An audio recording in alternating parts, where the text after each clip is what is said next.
আমরা চাই না, আমরা চাই শান্তি। চিল্লায় বলেন আমরা কি চাই? আমরা যুদ্ধ চাই। যুদ্ধ নয় আরে যুদ্ধ নয়, নয় আর কোন তাজালা, সেই পৃথিবী আমাদের সকল মানুষের হোক নিরাপদ আবাস, সেই পৃথিবী আমাদের সকল মানুষের হোক নিরাপদ আবাস। We don't want to see any war in the whole world. We don't want to see any war in the whole world. যুদ্ধ নয় আর যুদ্ধ নয়, নয় আর কোন তাজালাশ, এই পৃথিবী আমাদের সকল মানুষের হোক নিরাপদ আবাস, এই পৃথিবী আমাদের সকল মানুষের হোক নিরাপদ আবাস। We don't want to see any war in the whole world. We don't want to see any war in the whole world. চিল্লায় বলেন ঠিক কি না? আমরা কোনো যুদ্ধ দেখতে চাই? আমরা কোনো যুদ্ধ দেখতে চাই না। একটার পর একটা যুদ্ধ বিগ্রহে হাজার হাজার মানুষ চলে যায়। বিশ্বনবী বললেন কাসরাতুল হারাজ, কিয়ামতের আগেই হারাজ বেড়ে যাবে। সাহাবীরা বললেন হারাজ কি? বিশ্বনবী বললেন হাযা হুয়াল হারাজ, এটা বেড়ে যাবে।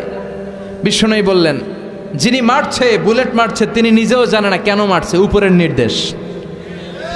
কথা কন, উপরের নির্দেশ আছে না নাই? বুলেট মেরে দিচ্ছে, কেন মেরে দিচ্ছে, ওর অপরাধটা কি, এটাও জানার প্রয়োজন বোধ করে না। উপরের ফোন এসেছে, শুট করে মেরে ফেলে, আছে না নাই? শুট করে গুম করে ফেলে, আছে না নাই? ক্রস ফায়ার করে ফেলে, আছে না নাই? কেন মারলো সেটাও জানতে চায় না। বিশ্বনবীর বাণী, কিয়ামতের আগ দিয়ে শুট করা হবে, হত্যা করা হবে, মেরে ফেলা হবে, কেন মারলো সে জানে না। আবার যাকে মারা হলো সেও কেন মরলো সেও জানে না।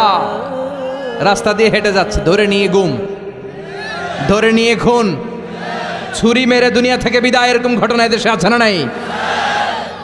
কেন মারলো, কেন হত্যা করা হলো, কেন রক্তপাত করা হলো, কেন অন্যায়ভাবে তার জীবন হরণ করা হলো, সে নিজেও জানে না। তার মানে বিশ্বনবী যা বলেছেন তার প্রতিটা অক্ষরে অক্ষরে মিলে যায় কি যায় না? আমাদের বাংলাদেশে এই দৃশ্য আছে না নাই? অন্যায়ভাবে হত্যাকাণ্ড আছে না নাই? কথার সাথে হুবহু মিলে যায়। আমানতের খেয়ানত আছে না নাই? সাহাবীরা বললেন কাইফা ইদাআতুহা ইয়া রাসূলুল্লাহ, আমানতের খেয়ানত কেমন করে হয়?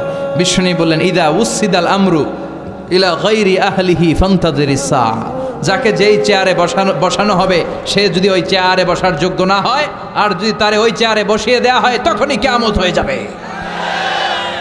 এখন এই আলামত আছে না নাই? আমি যদি আজকে কোরআন না জানতাম, কোরআন জানি না, হাদিস জানি না, কথা বলতে জানি না, আমারে প্রধান বক্তা, এটা কিয়ামতের আলামত হবে না? যিনি মসজিদের সভাপতি হওয়ার যোগ্য তারে না বসিয়ে, যার নামাজ নাই, যার ওযু নাই, যার রোজা নাই, তারা যদি বসিয়ে দেওয়া হয়, এটাই কিয়ামতের আলামত। চিল্লায় এখন ঠিক কি না? সভাপতি হওয়ার যোগ্যতা নেই সভাপতি, সেক্রেটারি হওয়ার যোগ্যতা নেই। মসজিদের সভাপতি সেক্রেটারি তো সে হবে যার সাথে মসজিদের আলাকাত বেশি, যে মসজিদরে ভালোবাসে, যে সিজনাল নামাজি না, 5 ওয়াক্ত নামাজ আসার চেষ্টা করে, যে মুয়াজ্জিন না থাকলে নিজে ঝাড়ু দিয়ে মসজিদ পরিষ্কার করে দেয়। কথা কন। এখন এর উল্টো হইলেই তো আমানতের খেয়ানত। যে শিক্ষক হওয়ার যোগ্যতা রাখে না, এরা যদি প্রাইমারি স্কুলের প্রিন্সিপাল বানায় দেন, দেশের অবস্থা কি হবে? যে মন্ত্রী হওয়ার যোগ্যতা রাখে না, এরা যদি মন্ত্রী বানিয়ে দেন, যে এমপি হওয়ার যোগ্যতা রাখে না, এরা যদি এমপি বানায় দেন, যে নেতা হওয়ার যোগ্যতা রাখে না, এরা যদি নেতা বানায় দেন, যে ইমাম হওয়ার যোগ্যতা রাখে না, ওরা যদি ইমাম বানায় দেন, এটা কিয়ামতের আলামত। কথা কন। আবার তিরমিজির বর্ণনা, বিশ্বনবী বলেন ওয়াকানা জাইমুল কওমি আরযালাহুম, কিয়ামতের আগে সমাজের সবচেয়ে বড় চোর, বাটপার, বদমাশগুলো নেতা হয়ে যাবে।